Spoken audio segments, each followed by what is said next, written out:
Welcome back to Saturday Social, where we are joined by Nieve and Alex. Now, Joe, the transfer window, January transfer window is open. There's a lot of big rumours this week. Loads, again. Again, yeah. So what's the plan? So the plan is both of our guests have got stay or go paddles. You can show the cameras here. We're going to read out a transfer rumour. You're going to tell us whether you think that player should stay at his current club or go to the club he's being linked with. Let's start with a big one this week, which is the news about Alejandro Garnacho being linked with plenty of clubs, isn't he? But yesterday, David Ornstein, very reliable, the Oracle, talking about a potential inquiry from Chelsea.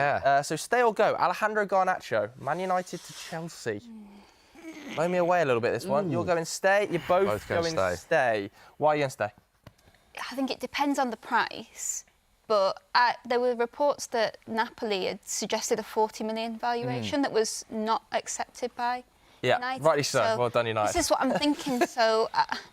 Oh, rightly so for United. Yeah, can't be accepting that, in my opinion. I don't want to jump in here, but as a Manchester United fan, I really don't want to lose Alejandro. You jumped straight in. Sorry. What do you think Garnacho's worth?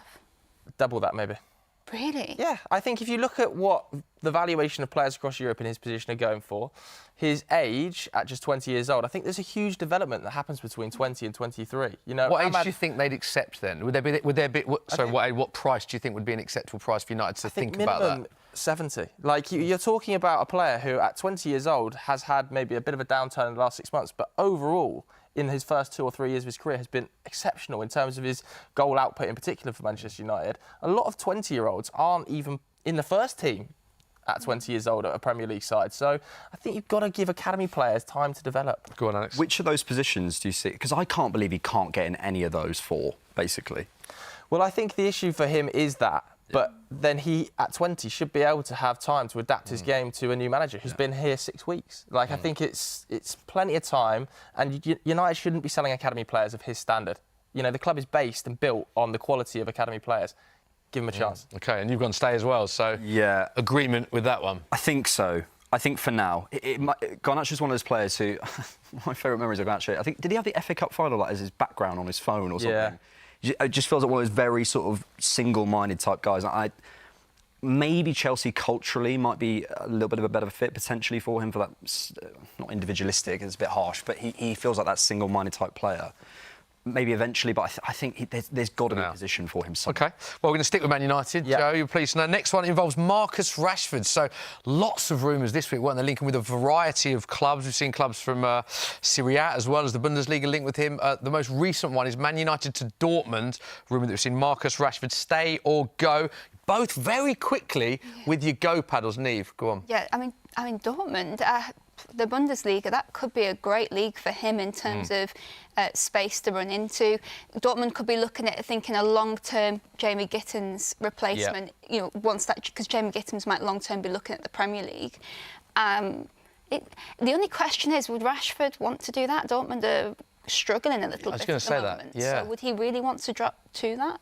Well, the Marcus Rashford situation is quite incredible, and a lot of people have had a lot to say. I think a lot of people forget what a good player there is in there when you think back to the form, particularly before the Qatar World Cup. But it's been very interesting to watch, you know, what's happened. Two-part question. What represents a great outcome for Man United this window, and what represents a great outcome for Marcus Rashford this window? Well, they might be at odds. I'm fully on the Rashford train, and I've never bought this idea that he's a bad egg or anything like that. I really just think he's in the wrong environment. As you said, in terms of if you give him space to run into, he is devastating. We forget how good he is. He's unbelievable. I just think, how many times do we need to see a player in the wrong environment move to the right environment, thrive, before we remember, oh, sometimes that happens. You don't lose that talent.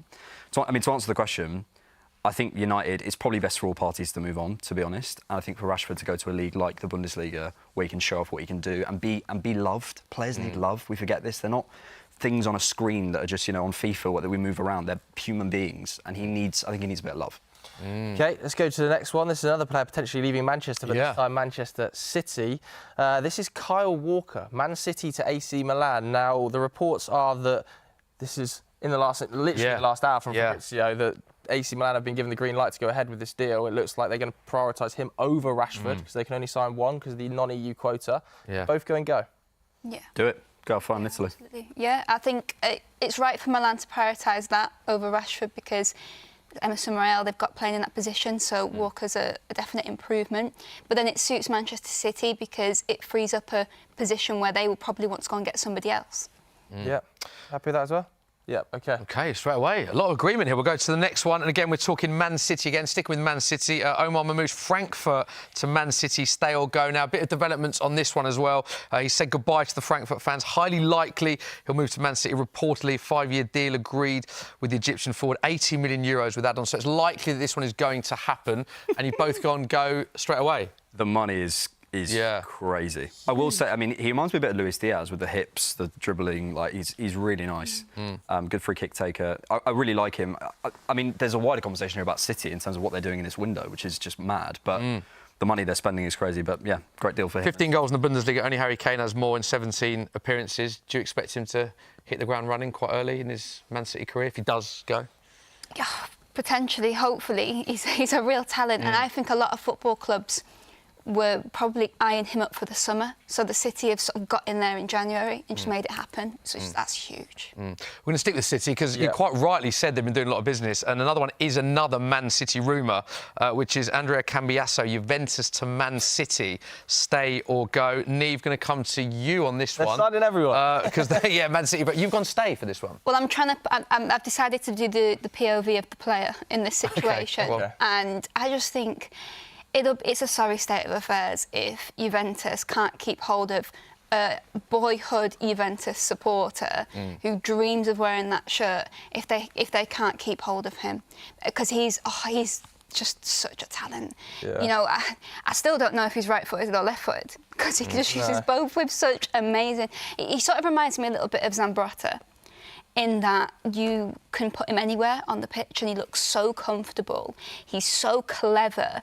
He just reads the game perfectly and he's really solid as well. Like, this is an all-round talent. And if Juventus can't keep hold of him, I think that's really sad for the Italian league. Yeah, they've done this a lot, though, with Kulusevski and Huijsen. They feel like they lose a lot of talent. Yeah, Howson, I was shocked by that. 15 million as well. Yeah. And right now, what is the player that they really need? Two great examples as well. Outside of Kalulu and Gatti, they just don't have centre-back option with Bremer's ACL. So let's go to the next one, though. Moving away from Manchester City, finally. Interesting one, this one. This is really interesting. This is stay or go. Johan Visser, Brentford to Forest. This was being reported by The Telegraph this week. And finally a difference. Alex, you're going to stay. Wait. Yeah? Which is great. Wait, I think, no disrespect to Forest having an unbelievable season, but I think long-term he can go to a top-6 club. I think for me, once Mbeumo moves on, he'll have, actually, Kevin Schade as well. He's a baller. Watch out for him. But him and Schade will have a good partnership, and he'll go off. I think Thomas Frank is on my list if Arteta ever left Arsenal. I think he's an unbelievable coach. Wisser's got time. You're saying go? You say go now? I think he's always convinced you. Wow, that's not many people. people. Yeah, I think the perspective of Forest, it's a great. Oh, unbelievable. It's unbelievable. Forest, it's what they could really do. A little bit more mobility up there. But no, I think you make good points about the player there. I think it depends on what perspective, isn't it? It's interesting from Brentford's point of view as well, isn't it? I mean, he's now Brentford's record ever Premier League goal scorer. Above Tony, yeah. So if you lose one, would you rather lose in Mbeumo or Visser? I think it's really tough. 11 goals, 2 assists. Interesting you mention them both because they always appear as stats together. Visser or Mbeumo have been involved in 38 of Brentford's last 59 Premier League goals, 64% that is. Yeah. So Brentford fans won't like us talking about him. I think both of them will stay. Two massively important players for them. And the next one, it's sort of linked, isn't it? It's Taiwo Awoniyi, Forest to West Ham, stay or go. A lot of reports, again, rumours, a lot of these, that they'll only go for Visser if they lose Awoniyi, Forest. So they are sort of linked, these last two. But specifically on this one, Nieve, stay or go, you've gone stay. Yeah, I wouldn't really go near him if I was West Ham. I'd have a little bit of patience and sort of think long term. And go down a different route, because I think you could come to regret this. I like Awoniyi, but those fitness concerns, I don't know. I'd be a little bit more patient. This stinks to me of they're worried about Füllkrug being injured and they're panicking a bit. Yeah. I don't understand this West Ham number 9 issue. They just can't. I mean, other than Antonio, obviously, who's had his injury. But yeah, I look at their academy. There must be someone in there. Well, in the last 5-10 years, you know what I mean? Who's come through? Yeah. There must be someone.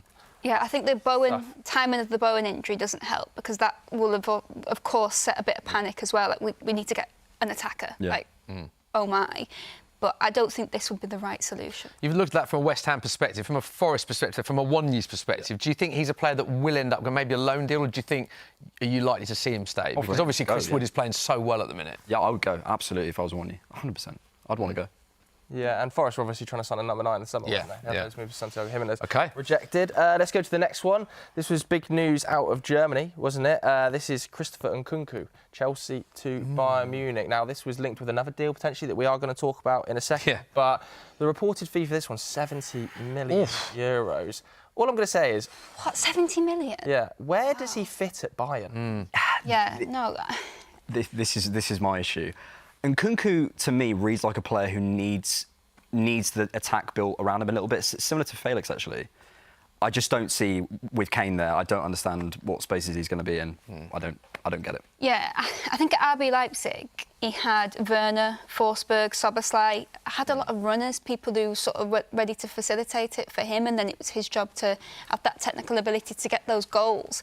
Whereas I think he has to do a lot more for the team at Chelsea. If you look at what Nicholas Jackson does for the team in terms of holding the ball up, bringing others into the game, whereas, as you say, I kind of think the game needs to be brought to him. Yeah. I don't think it will ever work with Chelsea, but we know that there's obvious talent there. There's an air of indifference of him when he's on the pitch that I really don't like, which I think is probably why Chelsea would be looking to say go. I think he's 27 now. 27 as well. His age, yeah. So he's a bit older than perhaps you'd think as well. But 70 million Especially feels a with bit of a Musiala, that wants playing that 10 role. Yeah. He needs the central spaces. World, like, Yeah. It's incredible. Nkunku, 18 Premier League appearances, but 15 of them have been sub-appearances. Yeah. So it'd be interesting to see what happens with that one. And it does bring us nicely, as you alluded to, onto the next one, because it's the other way, isn't it? Matthias Tell, linked from Bayern to Chelsea. So what do we make of that one? Is that a state you've both gone to stay? Alex, let's come to you first on this one. I could be wrong, someone correct me, but I think Koeman and Sane either contracts are up or there's something sort of heading to the exit door there. Take that chance. He's a top talent. I think with him knowing the club and being there for a while, I think he'd get the opportunity. Just needs to be patient. And you agree, Nieve? Yeah, he's a talent, but he doesn't really play too much, does he? No. That's what I mean. Played 25 minutes of Bundesliga. 2 Bundesliga starts this season, 8 appearances in total. 7 goals and 5 assists in 30 league appearances for Bayern last season. But he's still only 19 years of age, importantly. What's the point? Why are Chelsea still signing wingers? Yeah. Or at least he can play up front though as well. You know what I mean? Yes. The only thing I would say is they signed Mark Guiu in the summer, who's also a 19-year-old striker. So I'm shocked that Chelsea aren't instead, though, looking for someone who could perhaps be as similar as possible to Nicholas Jackson, so that in the future, when they've got more games at a higher level, because they're in the Conference League, aren't they, this season? Next season, they'll probably be potentially in the Champions League. So they'll want to maintain what Nicholas Jackson brings to the team, even when he can't play, and they want to rotate. So surely you'd want your backup option, your next attacker, to maybe try and replicate what he does and brings to the team. Yeah. we're sticking with Chelsea as well for the next one. There's a lot going on at the club. A lot going on at the club, you're right. This is stay or go. Kiernan Dewsbury Hall, Chelsea to West Ham. Oh, you like this move? I love this player. I had him in my stocks rising at the top of the season. I think his left foot, in terms of the range of passing, he's so good. He just needs an opportunity. I can't believe he hasn't got... Are you surprised he hasn't had more? Obviously, there's a lot of... it's two ways of looking at it. There's a lot of talent in his area, but obviously the fact that he knows the gaffer well from last season, and obviously he was a player that he brought through. Are you surprised he's not had more than... not started a single Premier League game for Chelsea? I think sometimes when you spent that kind of money on Caicedo and Enzo and you've got Palmer... Yeah, you feel... you kind of can't play him. I do think he needs to go, because I think this is a proper player. Yeah. 100%, and it's an area as well where West Ham need a little bit more athleticism, but you won't have to substitute that for quality with him, because he's got so much ability on the ball as well. Yeah, interesting to see that one. If that's got legs, might be one that we see developing over the next few weeks. Indeed. Next one, Liverpool fans will be interested in this one. Stay or go, Darwin Núñez. Now, this was a lot of rumours, reports linked Liverpool to Al Hilal. What are thoughts on this? Can't see it happening myself in this window. You agree, stay. I think there's something still for Núñez to come. So I'm thinking from his perspective, I would never go there now. Stay with this team. That might win a Premier League title. He's still only 25 years old. 25 years old. You know, I can't see that working. I think as well Liverpool are in a situation where they don't have to sell him in January. If they decide if they don't want to continue with him in the summer, then that's one thing, and perhaps that will happen. I don't think he seems to be as good under Slot as he was under Klopp, because maybe the style just doesn't suit his erraticism and the way he plays off the ball. But make that decision in the summer. You're Liverpool, you can hold on to him. Well, what are your thoughts, Nieve, on Darwin Núñez and his Liverpool career so far? Because again, he's a player that a lot of people are very vocal about. There's a lot that he does for, off the ball and stuff. But 2 goals, 2 assists, 15 appearances. As I say, everyone is very vocal about him. Do you see him staying at Liverpool long term, or do you think he is a player they may look to replace? I think the fact that there doesn't seem to be any sort of progression in him being able to keep a lid on just doing things that he just shouldn't do in moments, I think that won't play in his favour. I think his sort of temperament and decision-making in those high-pressure environments, you're at a club that will play so many high-pressure games and you don't seem to react in the right ways. I was always a big fan of what he brought to Liverpool under Klopp. There was loads of benefits to it. But I think Liverpool, as a club, will think they can probably get his qualities out of another player and also maybe get a bit more of what they want as well all round in the future. Just quickly, I think he needs a more predictable environment. I think if you look at, I'm an Arsenal fan, so I use Arsenal. We have a very predictable, unfortunately, final third. You know you're going to get those cutbacks. You know you're going to get the crosses from the half space. I think at Liverpool, it just feels slightly bit too unpredictable for him. I'm not sure it suits him. OK, got time for one more, I think? Yeah, I think so. And it is going to involve your beloved Arsenal, Alex. Again, this is Dusan Vlahovic, Juventus to Arsenal. What do you think about this rumour? It's been bubbling away in Italy, particularly. What are we? The 18th. You asked me on the 31st. For him, stay. Ooh. For us... No, for him go, for us stay. Yeah, I think it's interesting, this, isn't it? Because for him go. Classically, a lot of goals in Serie A. But he scored 2 league goals since November the 5th. Yeah. Dusan Vlahovic. Yeah. He fixes one of our issues, which is putting your foot through the ball. We really need someone who can kick the football. It's that basic, and he's brilliant at that. I just think he's not top tier. So for him, if Arsenal come in, you go, mate. You go to the Premier League, you try and win a title. But I'm yet to see him have a consistent season. Sadly, he's one of those players where I think if he was to get a video clip of all the positions in the box where he shoots, show it to a room of people, and just before he shows you the moment he shoots, can he try and convince that room that why he did that? You probably wouldn't be able to, because you think, well, how come you've shot from there? I don't think he's got those number 9 instincts that Arsenal need. Interesting, isn't it? It's interesting to see what happens. I think it's so interesting, that striker market for Arsenal. Yeah, there are names on it, but they're such a varied quality. I totally agree. A varied age range and a varied style. But it feels like everybody's just throwing names that are strikers. You physically look at his body, though, Vlahovic. I can see why Arteta, there's interest that he suggested he's liked him and maybe thinks he could mould him into the right player. But I remember there was a patch where Kenan Yildiz came into the team last season and he got loads of goals because he was creating loads of chances for him. But if he doesn't have someone creating loads of chances for him, he becomes so detached from a game. Yeah, interesting to see how that one develops, wasn't it? Enjoyed that, very much enjoyed it. Let us know what you think of those transfers, those rumours, whether you think they're likely to happen or not. Let us know, as I say. Manchester United first, guys, and Anthony Flex. We are hearing that Real, Betis and Olympiacos now have made inquiries.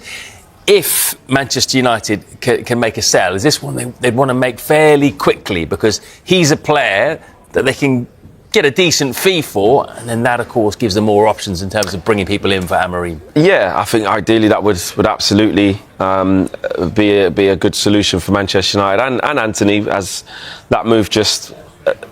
To put it quite frankly, just really hasn't worked. He has no confidence at the moment. He's not getting any game time from Ruben Amorim, and even being brought in by Erik ten Hag, and Erik ten Hag stuck by him for a very long time. He ended up losing his place even under Erik ten Hag, so he's had a really tough time at Manchester United. And again, we keep finding Manchester United in positions whereby they have players on huge sums of money. Anthony reportedly on, in excess of £200,000 a week. Again, in Europe, in January, it's very difficult to secure permanent moves, or again, without Manchester United subsidising a large part of that. But I think Ruben Amorim has made it clear that Anthony's probably not going to be in his immediate plans, and I think if the right offer comes in for Anthony that suits both the player and the club, I'm almost certain that Manchester United would accept it. Yeah, we heard about the Olympiacos interest a few days ago, actually, but what about Real Betis? Why do they want Anthony? Well, I'd be surprised if they could do anything permanent. I think it would probably have to be a loan and probably, as Flex suggests, probably subsidised to some extent. But they're not scoring enough goals for a start. And I think there is a vacancy on the right-hand side of that team. Pablo Fornals, the former West Ham player, has played a lot of games in that position, hasn't maybe been as consistent as they'd have liked him to be. And I think he is the kind of dynamic player that can make a difference. I know people will laugh at that because they'll say he hasn't made an impact at all at Manchester United. But you take it back to the guy that didn't just play really well in the Eredivisie for Ajax, but also in the Champions League. I think that was the reason many people, including myself, thought this would work, because he'd done it at a higher level in the Champions League. So for Betis, if they could bring him in on loan, give them a boost, get a few more goals in, creative-wise, I think that would help.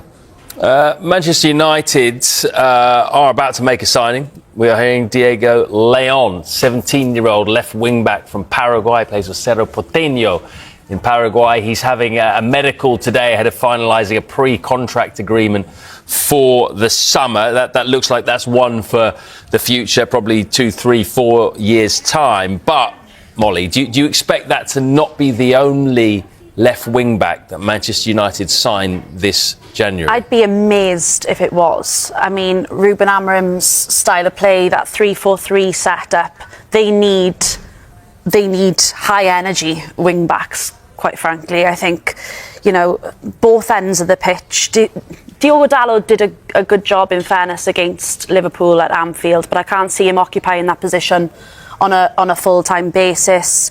Ahmad will return to right wing back on a longer term basis as well. So I think creativity on the left is badly needed, and that's not going to be satisfied for Ruben Amorim in just one player. Yeah, there's possible interest in Nuno Mendes from PSG as well. So anything happens there, we will let you know. Right, in terms of players from Europe who could be on the move, Mr. Hatchard has picked out a few names for us. Let's go through them then. One of the biggest names, Kavica Kvaratskhelia. What an exciting player he is. The noises seem to be that he might be going to. We'll also be live to Old Trafford, where Manchester United have a decision to make on Marcus Rashford's future.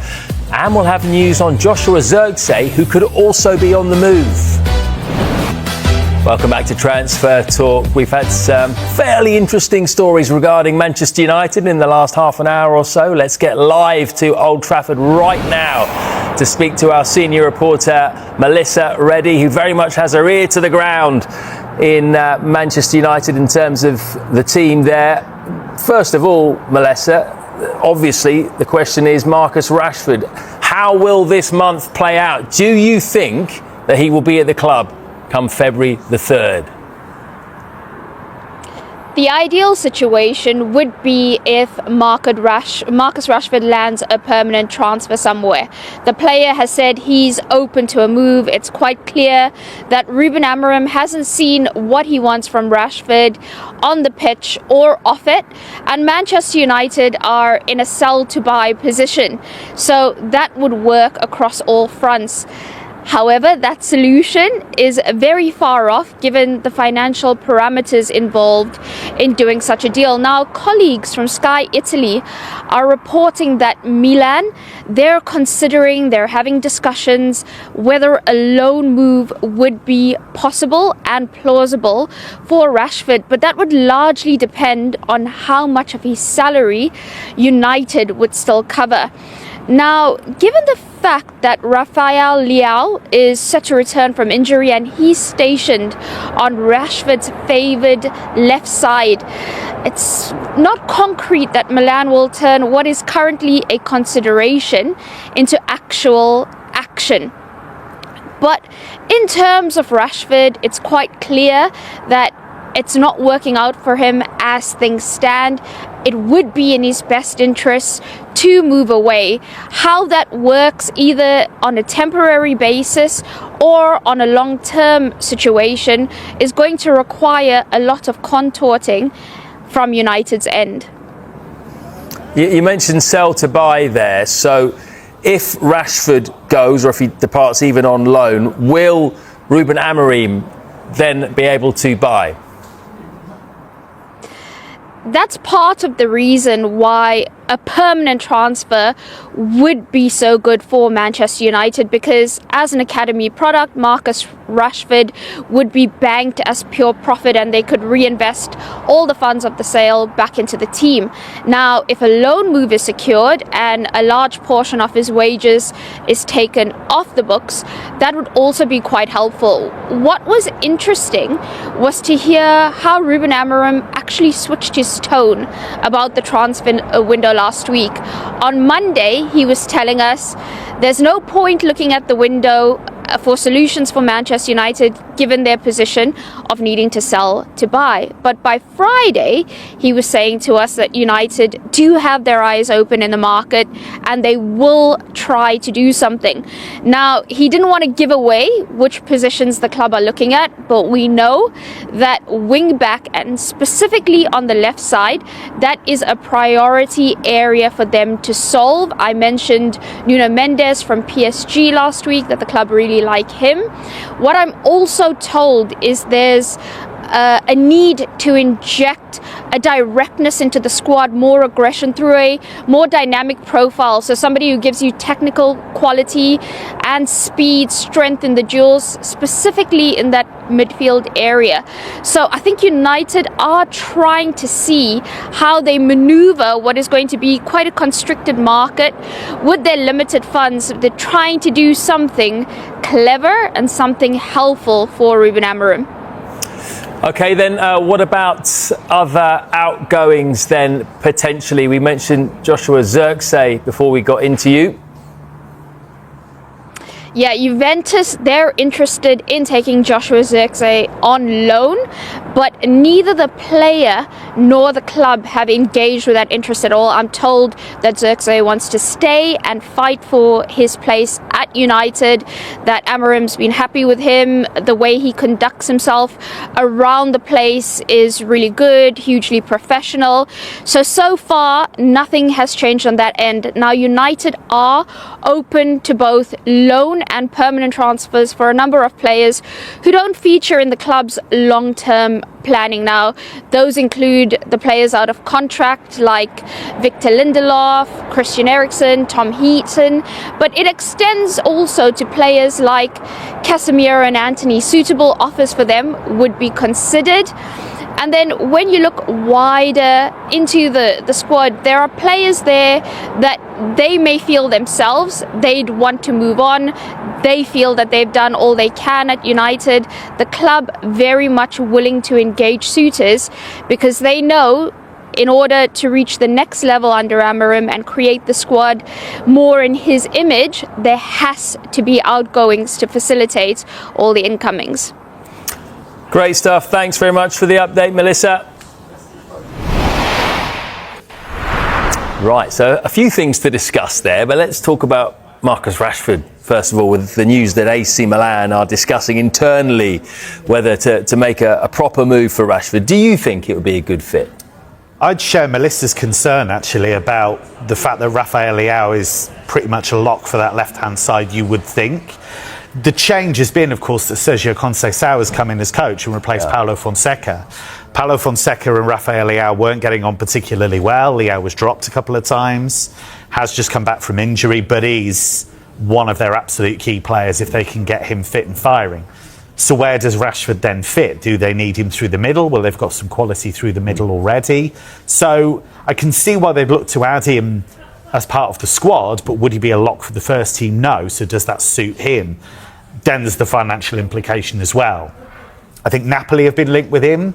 Antonio Conte believed to be driving that because he wants options, because they're very much in the title race, Napoli. They went top recently again. They're up against Atalanta, they're up against Inter. And Conte, we've seen him bring in Scott McTominay to great effect. He was brilliant recently. They won 3-0 at Fiorentina. He scored, got man of the match. He's been exceptional.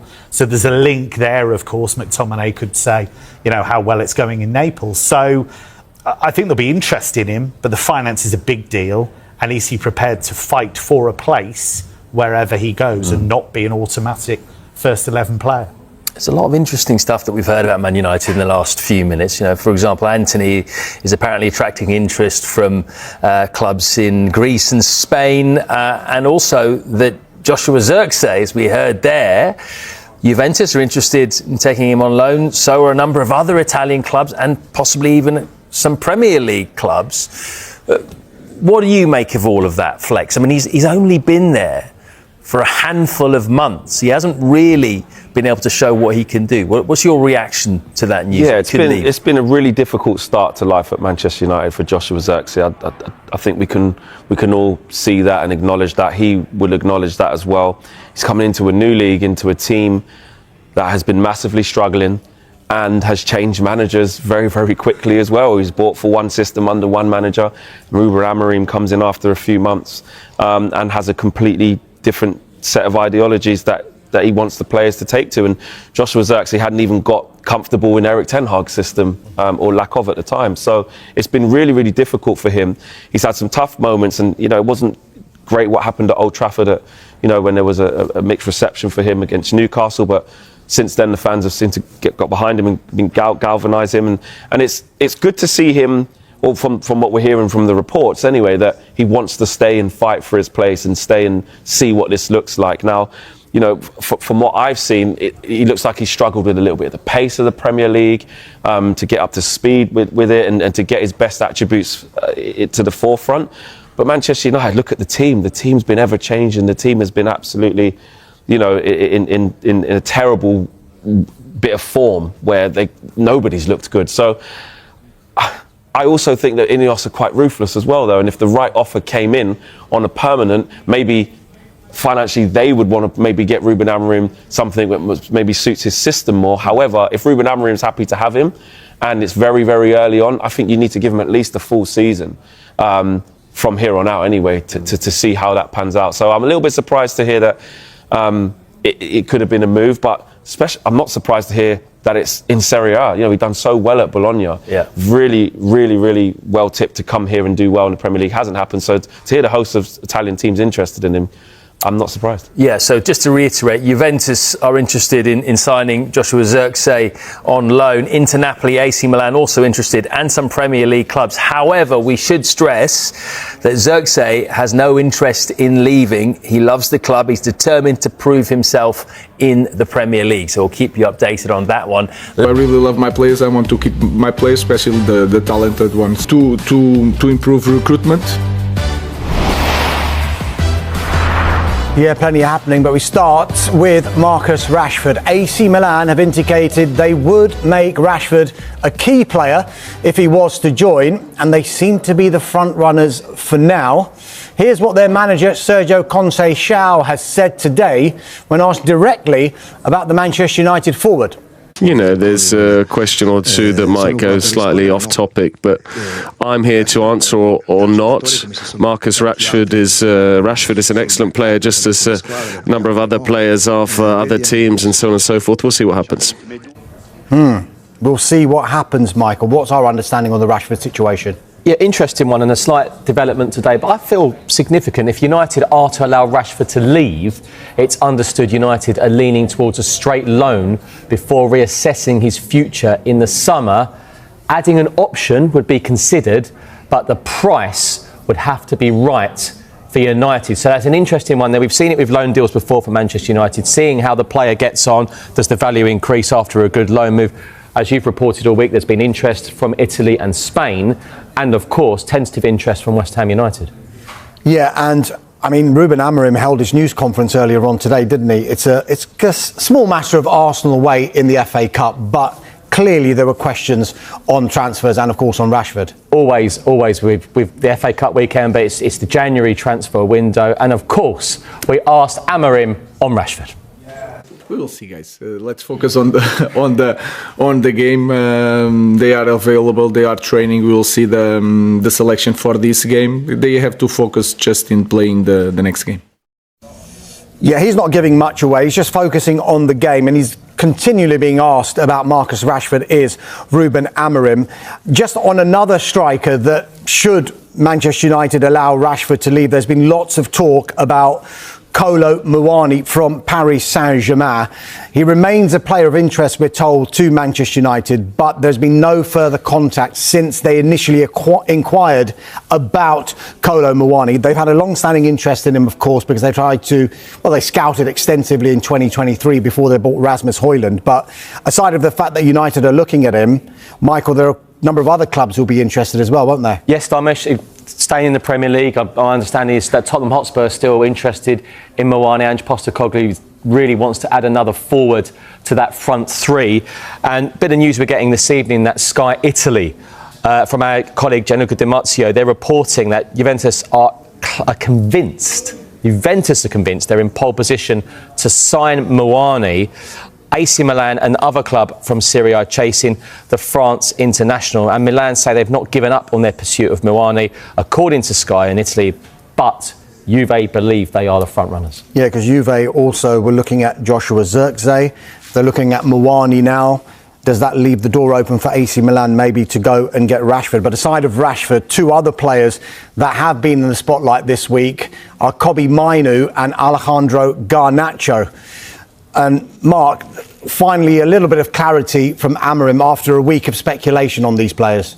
Yeah, well, Ruben Amorim, the Manchester United boss, speaking to the media today, fending off all sorts of questions with regards to transfers. High on the agenda, like you rightly say, Kobbie Mainoo and Alejandro Garnacho. We said on Wednesday on this very show that they were not for sale, and Manchester United were not actively looking to sell them, despite some media speculation and reports that the club were looking at these two players, particularly Kobbie Mainoo, because of the PSR situation and the fact that they have to make sure they meet the financial requirements of the Premier League. Mainoo has a contract until 2027 and Manchester United have a year option on that. Alejandro Garnacho has a contract at Old Trafford until 2028. So they're very much players under contract. Manchester United hold the cards and can do whatever they want with regards to those two players. And Ruben Amorim has been speaking about Mainoo and Alejandro Garnacho in his press conference today. Here's what he said. My players are always my favorites. So I really love my players. I want to keep my players, especially the talented ones. So, like I said, it's a special moment in this club. It's a hard moment, we will see. But of course, I'm really happy with Kobbie. He's improving. And also with the Garner. I don't remember to say clearly that I want new players. What I said is that sometimes the profile for this system is different. And the players came here with a different idea how to play. What I said is that we need to improve recruitment. When we are targeting players, we need to have sure that they will cope with the demands. Our idea is always to keep the best players and the players that we build for this club. But we know the position that the club is in the moment.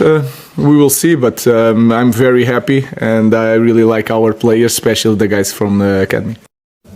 Yeah, interesting quotes there from Ruben Amorim. Rather more forthcoming on Mainoo and Garnacho compared to what we heard him say about Marcus Rashford. And you mentioned it there, Mark, about the contract for Mainoo up in 2027, an option of a further 12 months. We're told that talks have taken place over a new deal, and the term I've been given is that the lines of communication remain open. So Manchester United, no doubt, will want to reward Kobbie Mainoo for his good performances for the club. So let's go from follow that. Now, the potential ins and outs at Manchester United have provided the biggest talking points of the window so far. Our senior reporter Melissa Reddy sat down with Stretford Paddock's Adam McCullough and Laurie Whitwell of The Athletic to discuss Marcus Rashford, Kobbie Mainoo and Kolo Muani. It's something that I'd be really disappointed about. I love Marcus Rashford. Been a big fan of him during his time at Manchester United. Obviously being an academy boy as well. I didn't ever think we'd see him in another shirt apart from a Manchester United shirt. I think he's 13th in the all-time scorers chart for United, which at 27 is pretty remarkable. That being said, I still come down on the point of you've got to have your own responsibility in all this. Clearly Ruben Amorim's come in and has made a pretty quick decision about what he's seeing on the training pitches and then what he is being told away from the pitch. Kobbie Mainoo, Alejandro Garnacho, United aren't going to sell them. I think they'd be riots at Old Trafford if they tried to sell Kobbie Mainoo. It feels like something where the club are maybe trying to get into a position where we're not just going to be giving out contracts. So if you want to be here, kind of A, have to earn your contract, and B, like, try and fight for your position to be here. You sell Kobbie Mainoo, try and replace him now. Yeah. How much money is that going to take? Because you're going to have to give out a big contract and you're going to have to give out a big transfer fee in that equation. Like, you're not going to be able to replace him with someone as good as him. And they've made inquiries over Randall Kolo Muane, who we'll all remember from the summer of 2023. He was on their shortlist along with Rasmus Højlund, who they eventually got. They were crying out for a centre forward. You know, I mean, Erik ten Hag wanted an established one. He wanted Harry Kane, basically. United couldn't afford it. If it's a short-term loan and it's to counter the fact if Rashford goes, but here you've got a player that, you know, ideally wants to be at United and can have more synergy with the manager, then I think that's a fine temporary solution. I suppose it's not ideal if you're kind of going long-term, like more significantly for players that you kind of discounted almost a couple of years prior.